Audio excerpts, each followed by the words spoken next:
Assalamualaikum everyone. This is Fatik bin Khurshid and let me welcome you back to FinClub Academy. पिछली sector analysis की video के अंदर हम लोगों ने ऑयल एंड गैस का पहले तो एक ओवरव्यू डिस्कस किया था, जिसमें हम लोगों ने डिस्क्राइब किया था कि जी ऑयल एंड गैस के 3 सेगमेंट्स होते हैं, up stream, mid stream and down stream. उसमें से फिर फर्दर डिटेल में हमने अप स्ट्रीम जो कि oil and gas exploration and production sector होता है उसको हमने डिस्कस किया था। और आज हम उसका जो सेकंड लेवल है विच इज़ मिड स्ट्रीम, जिसको ऑयल रिफाइनिंग भी कहा जाता है, आज हम उसको डिटेल में कवर करेंगे।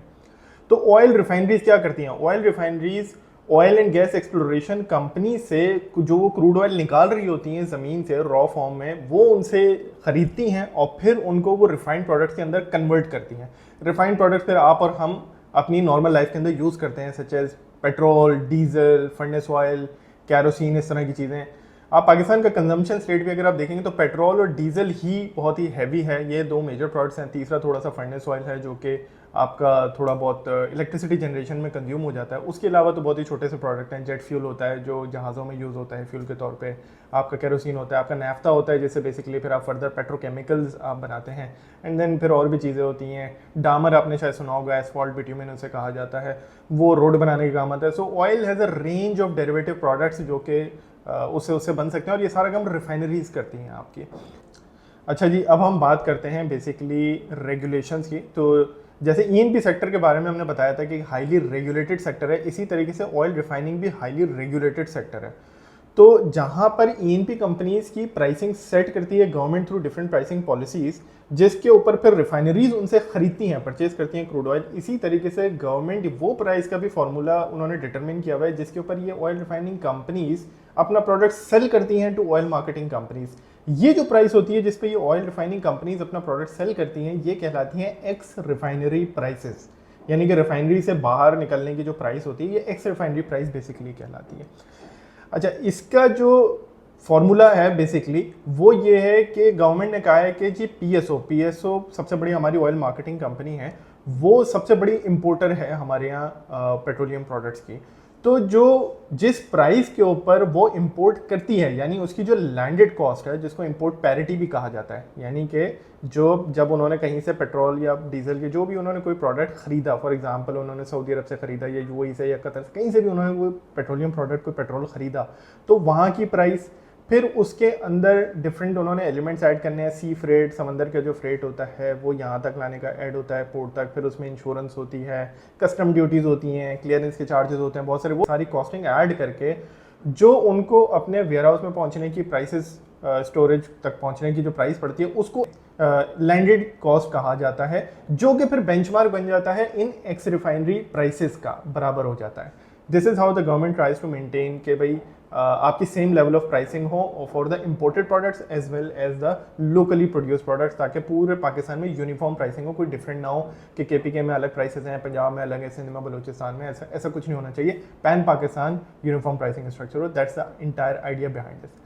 अच्छा, ये इंपोर्ट पैरिटी जो मैंने एक वर्ड यूज़ किया लैंडेड कॉस्ट के लिए, एक बहुत इंपॉर्टेंट कॉन्सेप्ट है, इसको आप लोग ज़रूर याद रखिएगा क्योंकि ये बहुत सारे सेक्टर्स में बहुत ही इंपॉर्टेंट रोल प्ले करता है। फर्दर जैसे आगे जाके हम स्टील सेक्टर वगैरह के अंदर डिस्कस करेंगे तो बड़ा क्रिटिकल एलिमेंट है इंपोर्ट पैरिटी। अगेन एक छोटी सी मतलब फिर से एक रिकैप देता हूँ, ये वो इंपोर्ट पैरिटी, इंपोर्ट करने की पैरिटी, यानी कि अगर मैं उसको इंपोर्ट करूँगा तो from the buy seller basically वहाँ से लेके सी फ्रेट, सारी जो कॉस्ट वॉस्ट मिला वगैरह के मुझे उसको यहाँ पर पहुँचाने तक जो मुझे उसकी कॉस्ट पड़ती है, सब ऐड करके उसको आप इंपोर्ट पैरिटी प्राइस कहते हैं जी। Let's talk about ex refinery prices now. अच्छा, यहाँ पे एक मिसकंसेप्शन है यहाँ पे इस इंडस्ट्री के बारे में, जो कि एक्चुअली दूसरी इंडस्ट्रीज में डिफरेंट सिनेरियो होता है, यहाँ पे different scenario. So generally prices जब आपके प्रोडक्ट्स की बढ़ती हैं तो आप अज्यूम करते हैं कि जी प्रॉफिटेबिलिटी भी बढ़ेगी, बट रिफाइनिंग सेक्टर थोड़ा डिफरेंट होता है क्योंकि इनके रॉ मटेरियल भी जो होता है वो भी इंटरनेशनल इंपोर्ट पैरिटी से लिंक हुआ होता है। इनके जो फाइनल प्रोडक्ट प्राइसेस हैं वो भी मैंने आपको जैसे बताया कि इंपोर्ट पैरिटी के ऊपर लिंक हुए हैं, दोनों इंटरनेशनल हैं। यहाँ पर आपको प्रोडक्ट के स्प्रेड देखना पड़ता है, आपको सिंगल प्राइसेस से कोई डायरेक्शन नहीं मिलेगी। फॉर एग्जाम्पल पेट्रोल की प्राइस, अब मैं डॉलर्स पर बैरल में बात करूंगा जिस तरह से इंटरनेशनली देखा जाता है। फॉर एग्जांपल पेट्रोल जो है, जिसे मोगैस या गैसोलीन भी कहा जाता है, वो $100 अ बैरल है और क्रूड ऑयल जो है वो $80 अ बैरल है। तो जी आप $20 अ बैरल का एक स्प्रेड कमा रहे हैं यहाँ पे। अच्छा, जो मोगेस है ये बढ़ के 120 हो गया, लेकिन क्रूड ऑयल बढ़ के 110 हो गया, तो आप $10 का स्प्रेड कमा रहे हैं इसके ऊपर। तो वाइल प्राइसेस इंक्रीज्ड, लेकिन जो आपका स्प्रेड या प्रॉफिटेबिलिटी या मार्जिन जो था जो आप यहां पर कमा रहे थे वो कम हो गया।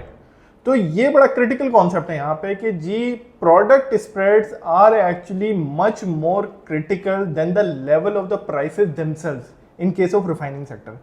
क्रूड ऑयल $300 का हो या $30 का हो, doesn't matter. What matters for refineries is कि वो प्रोडक्ट्स के ऊपर स्प्रेड कितना कमा रहे हैं। इसीलिए अगर आप थोड़ा यहाँ पे ट्रेंड एनालिसिस करेंगे तो आपको नजर आएगा कि 2015-16 के अंदर इंटरनेशनल जब oil prices, crude oil prices crash कर गई थी from 100 and $110 a barrel to वो एक 30s-40s की रेंज में आ गई थी, रिफाइनिंग प्रॉफिटेबिलिटी आप ग्लोबली देखेंगे तो वो छत से लग गई थी। उसकी एक बहुत बड़ी वजह ये थी कि स्प्रेड्स बढ़ गए थे, कि आपकी क्रूड ऑयल प्राइस गिर गई आपकी और रिफाइंड प्रोडक्ट की प्राइस कम से गिरी, तो उनके स्प्रेड एक्सपैंड हो गया and they were earning huge sums of money during that period.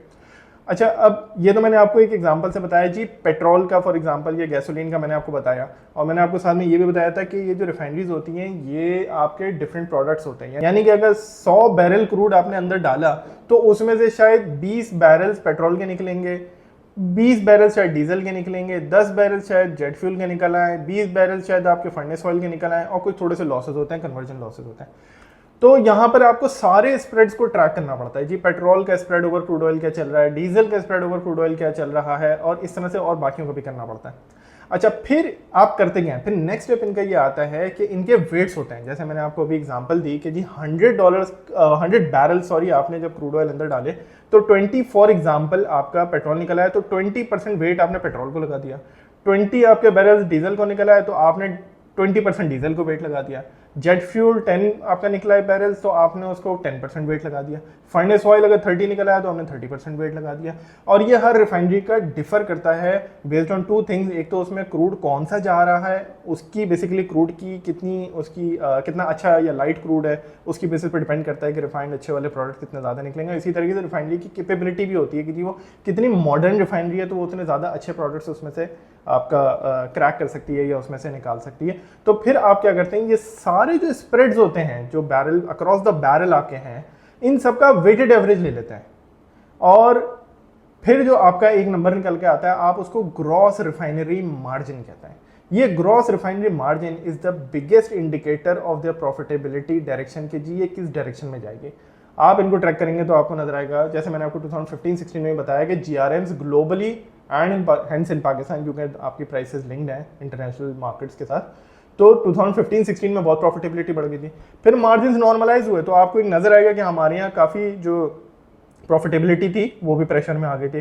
फिर 2023 के अंदर 22 के अंदर आपको बहुत ही सीरियस हैवी किस्म की प्रॉफिटेबिलिटी नजर आएगी। क्यों? क्योंकि फिर से ग्लोबल मार्जिन एक्सपेंड कर रहे थे, हमारे यहाँ भी एक्सपेंड कर गए थे। क्यों? क्योंकि जैसे मैंने आपको फिर से रिपीट करूंगा इस बात को, इंटरनेशनल प्रोडक्ट प्राइसेस हमारी लोकल प्रोडक्ट प्राइसेस इंटरनेशनल से लिंक है और क्रूड ऑयल भी इंटरनेशनल से लिंक है।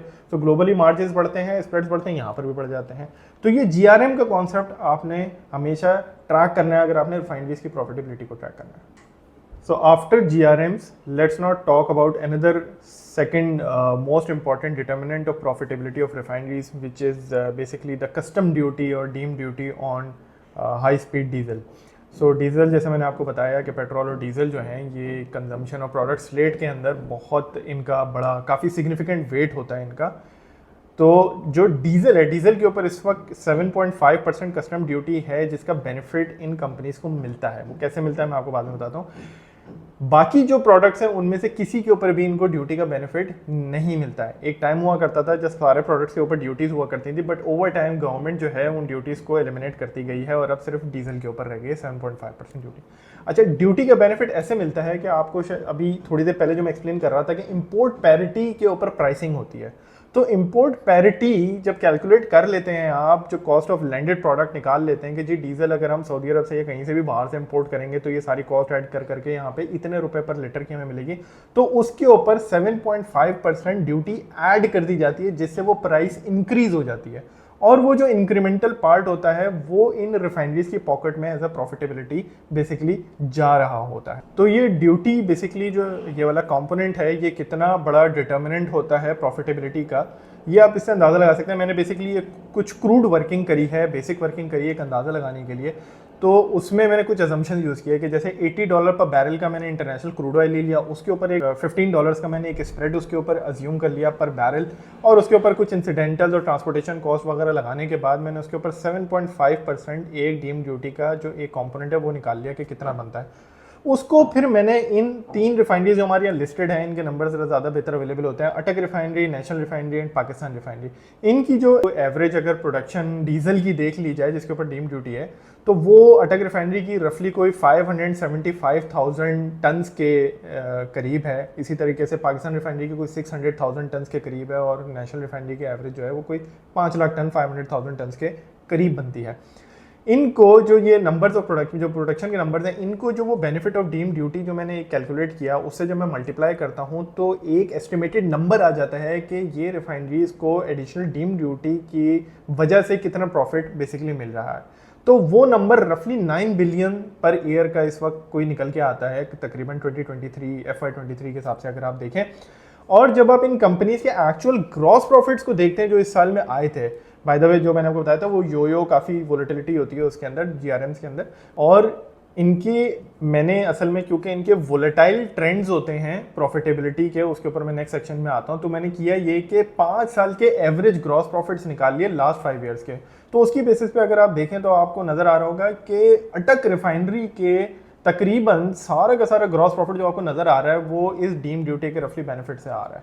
सो अगर ये ना हो तो इस वक्त इनका ग्रॉस प्रॉफिट जीरो हो जाएगा। इसी तरीके से आप नेशनल रिफाइनरी और पाकिस्तान रिफाइनरी देखते हैं तो वो तो ग्रॉस लेवल पे ही लॉस में चले जाएंगे, उनको बेचारों को कुछ नहीं बचेगा, वो लॉस ही कर रहे होंगे, शदीद तरीके से रेड हो जाएंगे उनके। तो ये लेवल ऑफ बेनिफिट या ड्यूटी का कंट्रीब्यूशन इस वक्त ड्रॉ कर रही हैं ये refineries. Moving on, let's discuss another very important एक challenge being faced by the refining industry. So Pakistan के अंदर फर्नेस ऑयल जो कि इनका एक सिग्निफिकेंट प्रोडक्ट होता है इनकी स्लेट के अंदर, रिफाइनिंग के अंदर, उसकी एक बहुत बड़ी डिमांड होती थी buy from the electricity generation sector. Pakistan में बड़े पावर प्लांट्स लगे हुए थे जो कि फर्नेस ऑयल के ऊपर इलेक्ट्रिसिटी प्रोड्यूस कर रहे थे और ये कंपनी उनको सप्लाई कर रही हुआ करती थी, तो एक सप्लाई चेन बनी हुई थी। अच्छा, 2013 ऑनवर्ड्स पाकिस्तान के अंदर एक नई वेव आई जिसके अंदर कुछ हाइडल के जो पावर बेसिकली पानी से इलेक्ट्रिसिटी बनती है उसके कोई नए प्रोजेक्ट्स ऑनलाइन आए, और कुछ LNG के नए पावर प्लांट्स लगे, कुछ आपके कोल के नए पावर प्लांट्स लगे। तो हुआ ये कि वो जो नए पावर प्लांट्स आए नए फ्यूल्स के ऊपर, वो न सिर्फ सस्ते थे but at the same time वो ज़्यादा एफिशिएंट भी थे। तो फर्नेस ऑयल वाले जो पावर प्लांट्स थे गवर्नमेंट ने उनको शट डाउन कर दिया। अब जब शट डाउन कर दिया तो जी फर्नेस ऑयल की सडनली डिमांड ही फारिग हो गई। अब वो डिमांड फारिग हो गई तो रिफाइनरीज के लिए क्या मसला हो गया। अब जो मैंने आपको शुरू में बताया था कि जी ये रिफाइनरीज के साथ होता ये है कि जी 100 बैरल्स अगर इनपुट गया क्रूड का तो आउटपुट में इनकी एक स्लेट होती है जिस हिसाब से आपका पेट्रोल भी निकल रहा होता है, डीजल भी निकल रहा होता है, फर्नेस ऑयल भी निकल रहा होता है। अब जब भी ये पेट्रोल या डीजल बनाने जाएंगे, क्रूड को प्रोसेस करने जाएंगे, तो फर्नेस ऑयल निकलना ही निकलना है। अब हमारी जो रिफाइनरीज हैं ये हाइड्रोस्किमिंग रिफाइनरीज कहलाती हैं, जो कि बहुत ही पुरानी टेक्नोलॉजी है, ऑब्सोलीट हो चुकी है, ये बहुत पुरानी रिफाइनरीज हैं। तो इस जिसकी वजह से यहाँ पे फर्नेस ऑयल का जो पोर्शन होता है वो ज़्यादा होता है। जो नई डीप कन्वर्जन रिफाइनरीज होती हैं उनमें तो मेजॉरिटी आप पेट्रोल डीजल और लाइट प्रोडक्ट्स निकाल लेते हैं, फर्नेस ऑयल तकरीबन नेग्लेजिबल हो जाता है। बट हमारे यहाँ ये आज भी निकल रहा है। अब मसला क्या हुआ कि जब डिमांड बढ़ गई सारी की सारी, कि यहाँ पर ये फर्नेस ऑयल का करें क्या। अब आप पेट्रोल और डीजल तो बनाए जा रहे हैं, फर्नेस ऑयल निकलता जा रहा है। अब आपने शुरू में स्टोर करना शुरू किया, अब वो स्टोरेज कॉस्ट भी आ रही है, आपका कैपिटल भी फंस रहा है, पैसे आपको उसके अगेंस्ट नहीं मिल रहा है, तो करें क्या। तो बीच में एक ऑप्शन आया कि जी एक्सपोर्ट करना शुरू कर देते हैं। अच्छा, एक्सपोर्ट वो मजबूरी में करते तो हैं क्योंकि उसको कहीं और लेके जा नहीं सकते, वो मजबूरी हो गई है इनकी ना, लेकिन उसके ऊपर एक्सपोर्ट करके भी कोई फायदा नहीं, क्योंकि फर्नेस ऑयल दुनिया में बहुत ही लो वैल्यू एडेड प्रोडक्ट है। तो उसके ऊपर जो मैं शुरू में क्रैक स्प्रेड की, प्रोडक्ट स्प्रेड की नहीं बात कर रहा था आप लोगों से, पेट्रोल और डीजल की, वो इसके ऊपर होता ही नेगेटिव है। यानी कि अगर क्रूड ऑयल पीछे से आपको $100 का मिल रहा है या $80 पर बैरल का मिल रहा है, तो उसके ऊपर आपको लेट्स से $70 का बैरल फर्नेस ऑयल की प्राइस मिलेगी, तो क्रैक स्प्रेड होते ही नेगेटिव है इसके ऊपर। अब जब नेगेटिव स्प्रेड है और इसको आप इंटरनेशनल मार्केट में जब बेचने जाते हैं तो आप पहले इनलैंड फ्रेट भी वो करते हैं। अब जैसे फॉर एग्जांपल अटक रिफाइनरी को एक्सपोर्ट करना है तो पहले वो नॉर्थ में ऊपर लगी हुई है रिफाइनरी, वो पहले कराची तक पोर्ट तक लेकर आएंगे यहाँ पे, फिर उसके बाद यहाँ से वो कहीं सी फ्रेट भी उनको इनकर करना पड़ेगा। तो ये चैलेंजेस, ये आपका जो रिफाइनरीज है, ये एडिशनल चैलेंजेस इन्होंने फेस करना शुरू कर दिए। अब ये मजबूरी है इनकी, इसके बारे में कुछ भी नहीं कर सकते। अब हम बात करते हैं ल्यूब्स की।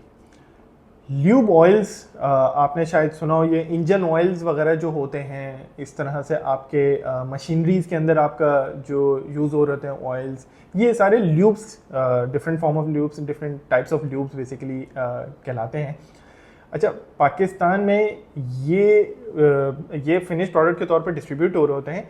इनके पीछे दो तरह से होता है। एक तो आपका as a finish product import होता है और फिर डिस्ट्रीब्यूट हो जाता है आपका ल्यूब। दूसरा केस ये होता है कि इसका एक रॉ मटेरियल होता है जो कि बेस ऑयल कहलाता है। आप बेस ऑयल या तो इंपोर्ट कर लें या लोकली कहीं से ले लें और उसके बाद उसमें कुछ एडिटिव्स वगैरह ब्लेंड करके आप ल्यूब्स बनाते हैं, ये इसका प्रोसेस होता है। पाकिस्तान में बेस ऑयल जो कि इन ल्यूब्स का रॉ मटेरियल होता है, वो बनाने वाली एक ही सिर्फ कंपनी है जो कि नेशनल रिफाइनरी है। सिर्फ उसके पास बेस ऑयल एज आउटपुट या प्रोडक्ट बनाने की कैपेसिटी और किसी के पास भी नहीं है। तो पाकिस्तान में जितनी भी लोकल प्रोडक्शन होती है वो ये कंपनी कर रही होती है। अच्छा, यहाँ पर इसको ड्यूटी प्रोटेक्शन भी मिली हुई है और अकेली है। और दूसरा जो इसको बहुत बड़ा फायदा है वो ये है कि ये डीरेगुलेटेड सेगमेंट है। तो रेगुलेटेड सेगमेंट जहाँ पे होता है, गवर्नमेंट डोमिनेट कर रही होती है प्राइसेस, तो अब आप कुछ कर ही नहीं सकते हैं। अगर आपको रॉ मटेरियल महंगा मिल रहा है और प्राइसिंग किसी वजह से नीचे सेट हो गई है तो अब आप फंस गए हैं। ऑन द अदर हैंड, जब डीरेगुलेटेड होता है तो आप थोड़ा मैनेज कर पाते हैं, you can earn basically some profits, healthy profits actually. आप नेशनल रिफाइनरी के लिए इसीलिए कभी उसकी फाइनेंशियल स्टेटमेंट्स में उसके आप सेगमेंटल इन्फॉर्मेशन को जाकर देखेंगे तो जो दो सेगमेंट बनते हैं, इनका एक फ्यूल सेगमेंट बनता है जिसमें पेट्रोल, डीजल, फर्नेस ऑयल वगैरह आ जाते हैं, और दूसरा ही ल्यूब्स का जो इसका सेगमेंट बनता है। तो ल्यूब सेगमेंट ने हमेशा इस रिफाइनरी के लिए बहुत हैंडसम किस्म के प्रॉफिट्स बनाए हैं। 6 अरब रुपए, 8 अरब रुपए, 10 अरब रुपए, इस तरह की प्रॉफिटेबिलिटी जनरेट करी है। वो बेसिकली ये सेगमेंट इतना प्रॉफिटेबल होता है बट वो फ्यूल इतना वीक है, ओवरऑल वो इसकी परफॉर्मेंस को मास्क कर देता है। लेकिन lubes in itself is a very profitable segment national refinery के लिए, because it's, as I said, it's a sole supplier of base oils in the country. इन सारी चीज़ों के बाद जब हम आगे बात करते हैं तो आपको मैं बेसिकली अगर इनकी प्रॉफिटेबिलिटी के ट्रेंड्स बताऊं तो आप इनकी फाइनेंशियल स्टेटमेंट्स भी देख सकते हैं। आपको नजर आएगा कि बहुत ही वोलेटाइल किस्म के ट्रेंड्स हैं। कभी इनके कोई 40-45 अरब रुपए के ग्रॉस प्रॉफिट आ जाएगा और कभी इनका कोई 10 अरब रुपए का ग्रॉस लॉस आ जाएगा। ये बहुत ही वोलेटाइल सेक्टर है in terms of profitability for various reasons जो कि मैं पीछे मेंशन करता आया हूँ। For example starting with GRMs. अब जीआरएम्स जो होते हैं ग्रॉस रिफाइनिंग मार्जिन, जो मैंने शुरू में एक्सप्लेन किया, जिसमें क्रूड ऑयल रॉ मटेरियल वो भी इंटरनेशनल इंपोर्ट पैरिटी के साथ सेट हुआ है और आपका रिफाइंड प्रोडक्ट वो भी इंपोर्ट पैरिटी पे सेट हुआ है। तो ना फाइनल प्रोडक्ट की प्राइसिंग इनके कंट्रोल में, ना क्रूड ऑयल। अब वो जैसे इंटरनेशनल मार्केट मूव करती है उसी तरह से इनका ट्रेंड मूव करता है एंड हेंस इनकी प्रॉफिटेबिलिटी मूव कर रही होती है, इनके डायरेक्शन आगे पीछे हो रहे होते हैं। बहुत आपको यो ट्रेंड्स नजर आएंगे, बहुत वाइड रेंज आपको नजर आएगी वोलेटिलिटी इसके अंदर, प्रॉफिटेबिलिटी की। अच्छा, ये बहुत ज़्यादा क्रिटिकल होता है when you are analysing a sector. जब भी आप इन्वेस्टमेंट के पॉइंट ऑफ व्यू से उसको एनालाइज कर रहे होते हैं तो बड़ा समझना आपको ज़रूरी होता है, क्योंकि डायरेक्शन इसके ऊपर फिर आप किस तरह की डायरेक्शन आप बेट किस चीज़ के ऊपर लेंगे, आप डायरेक्शन आपको क्या है। तो जीआरएम एक तरीका है देखने का कि प्रॉफिटेबिलिटी बढ़ रही है, बट बढ़ने का मतलब ये नहीं होता इसके अंदर कि कॉन्स्टेंटली बढ़ती रहेगी। वो फिर मीन, क्योंकि जीआरएम जो होते हैं वो रिग्रेशन टुवर्ड्स द मीन का कॉन्सेप्ट होता है। ऊपर जाते हैं तो फिर नीचे आ जाते हैं, नीचे जाते हैं तो फिर ऊपर चले जाते हैं। तो इसमें बड़ा केयरफुल होकर काम करना पड़ता है क्योंकि प्रॉफिटेबिलिटी बहुत ज़्यादा वोलेटाइल होती है और इस लेवल की वोलेटाइल होती है कि जैसे आपको स्क्रीन में नजर आना हो कि इतने हैवी प्रॉफिट्स होते हैं, फिर हैवी लॉसेज हो जाते हैं आपके। So you have to be very careful when investing in the refining sector, क्योंकि यहाँ पे ये ट्रेंड्स आपको समझना बड़ा ज़रूरी है आपके लिए और ये इजी टू फोरकास्ट नहीं होते हैं सच। फिर इसमें वो वाले फैक्टर्स भी आ जाते हैं कि जी इन्वेंट्री के लैग्स आ जाते हैं। ये एक और कॉम्प्लिकेटेड चीज़ है, इसमें मैं बहुत ज़्यादा डिटेल में अभी नहीं जाऊँगा कि आपके पास रॉ मटेरियल आपका प्राइसिंग जो हो रही है वो शायद वीकली हो रही है और फिर आगे वो प्रोडक्ट प्राइसेस आपका 2 हफ्ते में प्राइसिंग हो रही है। So you have to be very careful about it. Okay, so now let's analyse Porter's 5 forces, जो कि हमने लास्ट वीडियो के अंदर भी करी थी, बिकॉज पोर्टर्स के जो 5 फोर्सेज हैं ये एक एनालिटिकल फ्रेमवर्क है जिसको आप अप्लाई करते हैं in order to understand the competitive environment of a sector. So starting with level of competition, तो रिफाइनिंग में भी जैसे ईएनपी के अंदर हमने बात करी थी कि डिमांड सप्लाई गैप इतना ह्यूज है कि वहाँ पर फिर कोई कंपटीशन ऐसा होता नहीं है। तो यहाँ पर भी आपको ये चीज़ नज़र आएगी कि पाकिस्तान की डिमांड बहुत ज़्यादा है और सप्लाई उस हिसाब से कम है। सो जैसे कि अंदाज़ा अगर मैं आपको दूँ तो पाकिस्तान की पेट्रोल और डीजल दोनों की जो लोकल रिफाइंड प्रोडक्शन है that meets less than 50% of the demand. तो यहाँ पर भी कॉम्पिटिशन लेवल जो होता है बहुत ही लो हो जाता है। अच्छा, यहाँ पे थोड़ा सा प्रोडक्ट वाइज भी देखना होगा। जैसे मैंने आपको डीजल और पेट्रोल का तो आपको बता दिया, लेकिन जो फर्नेस ऑयल है, फर्नेस ऑयल के अंदर कंपटीशन लेवल ज़्यादा है। क्यों? क्योंकि अब उसकी डिमांड, जैसे मैंने आपको बताया था, ओवरऑल खत्म हो गई है, सप्लाई ज़्यादा हो गई है, तो इनके पास स्टोरेज में पड़ा हुआ होता है। अब कभी भी कोई फर्नेस ऑयल का प्लांट कोई स्टार्ट हो जाता है, उसको चाहिए, तो all of them basically rush to provide. इस तरह की एक प्रोडक्ट वाइज अगर आप देखें, फर्नेस ऑयल में आपको शायद कॉम्पिटिशन नजर आएगा, बाकियों में ऐसे जितना नहीं है। Bargaining power of suppliers which was the second porter की जो फोर्स होती थी, बार्गेनिंग पावर ऑफ सप्लायर जो है वो भी यहाँ पर लो है। क्यों? क्योंकि government is setting the prices. So despite के यहाँ पर एक डेफिसिट मौजूद है, लेकिन जो आपके ये सप्लायर्स हैं, they can not just charge what ever they want. इसी तरीके से bargaining of buyers basically which is the third force, वो भी यहाँ पर तो मुझसे अगर आप पूछें तो मैं उसको लो ही क्लासिफाई करूंगा। उसकी वजह यह है कि गवर्नमेंट ने वाइल वहां पर भी प्राइस सेट कर दी कि बायर किस प्राइस के ऊपर इनसे खरीदेगा, लेकिन उनके पास ऑल्टरनेटिव सच है नहीं। ऑल्टरनेटिव ये है कि वो इंपोर्ट कर लें, इंपोर्ट करने के लिए फिर एफएक्स डॉलर्स मुल्क में शॉर्टेज हुई थी। Now let's talk about the fourth one which is the threat of substitute products. वो बेसिकली सेम ही है जो अभी पिछला वाला मैंने आपको बताया कि सब्सटीट्यूट पेट्रोल डीजल का सच कोई है नहीं, क्योंकि आपके पास सब्सटीट्यूट यही हो सकता है कि आप एक ज़माने में सीएनजी हुआ करती थी, बट वो गैस की शॉर्टेज इतनी हो गई कि अब वो कॉन्सेप्ट ही सीएनजी का ख़त्म हो चुका है। तो पेट्रोल डीजल का आज ऑल्टरनेटिव यही है कि आप लोकल रिफाइंड प्रोडक्ट के बजाय आप इसको इंपोर्ट करना शुरू कर दें। But again as I said earlier कि वहाँ पर भी नेशनल लेवल पर डॉलर्स की इतनी शॉर्टेज है कि गवर्नमेंट और हर किसी की प्रेफरेंस यही है कि भाई लोकल ही कंज्यूम किया जाए। आखिरी कंपेटिटिव फोर्स की बात अगर हम करें, threat of new entrants basically, तो वो थ्रेट ऑफ न्यू एंट्रेंट्स भी यहाँ पर लो है, बिकॉज यहाँ पे capital expenditure requirements are very high in order to put up a new refinery, and they could like go up to hundreds of billions of rupees actually. इस तरह की amount जा सकती है, तो which is why it's not easy to just enter in this industry. So lastly let's talk about the outlook on this sector. तो यहाँ पर मैं आउटलुक को बेसिकली दो कंपोनेंट्स के अंदर डिवाइड करूँगा। पहला तो ये है कि as is existing scenarios. So existing scenario में तो जी जैसे मैंने आपको बता दिया कि these companies, these refineries are highly dependent on their gross refining margins for their profitability which tend to move around the mean. Basically कभी बहुत बढ़ जाते हैं, कभी गिर जाते हैं, मीन पे आ जाते हैं। तो मीन लेवल पे मैं तो इनको प्रॉफिटेबिलिटी को एटलीस्ट मैं इनको इस तरीके से जज करता हूँ। So that's the first part of the outlook, जो कि फ्यूचर में भी मोस्ट लाइकली सेम ही रहेगा। उसके अंदर अनलेस कोई गवर्नमेंट की तरफ से एडिशनल इंसेंटिव आता है या कोई डिसइंसेंटिव टाइप कोई चीज़ हो जाती है, तो कोई मटीरियल डेवलपमेंट आ जाएगी। बट एज ए सिनेरियो तो इस तरीके से आप देखेंगे। Second component is upgradation projects. So government ने नेशनल रिफाइनरीज पॉलिसी एक 2023 के अंदर एक इंट्रोड्यूस कराई है, जिसमें गवर्नमेंट बेसिकली चाहती है कि रिफाइनरीज खुद को अपग्रेड करें। सो अभी बड़ी मुश्किल से हमारे यहाँ अपग्रेडेशन होकर यूरो 2 प्रोडक्ट्स अब मिलते हैं। सो गवर्नमेंट के जो बेसिकली मोटिवेशन है दैट्स टू फोल्ड के, एक तो यूरो स्टैंडर्ड्स यानी क्वालिटी ऑफ फ्यूल्स को इंप्रूव किया जाए, at the same time refining capacity को इंप्रूव किया जाए ताकि ज़्यादा रिफाइनिंग लोकली हो सके, और आप सिर्फ क्रूड ऑयल इंपोर्ट करें, रिफाइंड प्रोडक्ट्स आप मुल्क के अंदर ही बनाएं तो थोड़ी सी आपकी एफेक्ट सेविंग्स हो जाएगी। उन अपग्रेडेशन प्रोजेक्ट्स के अंदर गवर्नमेंट ने इन रिफाइनरीज को कुछ एडिशनल इंसेंटिव्स ऑफर किए हैं, जिसमें पेट्रोल जिसके ऊपर अभी कस्टम ड्यूटी 0 है वो के 10% ऑफर करी है, और डीजल जिसके ऊपर 7.5 है उसको बढ़ा के 10% यानी 2.5% एडिशनल ऑफर किया है। ये इंसेंटिव्स ऑफर करे हैं गवर्नमेंट ने 6 साल के लिए कि ये रिफाइनरीज इन अपग्रेडेशन एक्सपेंशन प्रोजेक्ट्स को अंडरटेक करें। अच्छा, वो वहाँ पर वैल्यू ऐड डेफिनेटली कुछ ना कुछ होगी, बट कितनी होगी उसके लिए एटलीस्ट मुझे I am waiting for some more clarities कि जी किस कैपिटल कॉस्ट क्या होगी, इसका फाइनेंसिंग स्ट्रक्चर क्या होगा, डेट लेंगी ये कंपनीज, राइट्स इशू या इक्विटी होगी, या बैलेंस शीट पे जो कैश है वो किस हद तक यूज़ होगा। सो ये क्लैरिटीज़ कुछ एमर्ज होंगी तो बेहतर एक इसका नंबर या कुछ ऑब्जेक्टिवली इसको एनालाइज किया जा सकता है। But for now upgradation project are definitely going to add value, but how much value are they going to add, let's wait for it, I am waiting for it. तो जैसे ही मेरे पास कुछ further हमारे पास कुछ डिटेल्स एमर्ज होंगे, will try to basically do some analysis and present you that analysis in the future as well. And with that, I would like to conclude this session on oil refining sector. I hope you liked this video. And again, अगर आप लोगों का कोई भी सवाल है तो please drop us an email at hello@finclub.com, or you can drop us a comment as well. And please don't forget to like this video. Thank you. Allah Hafiz.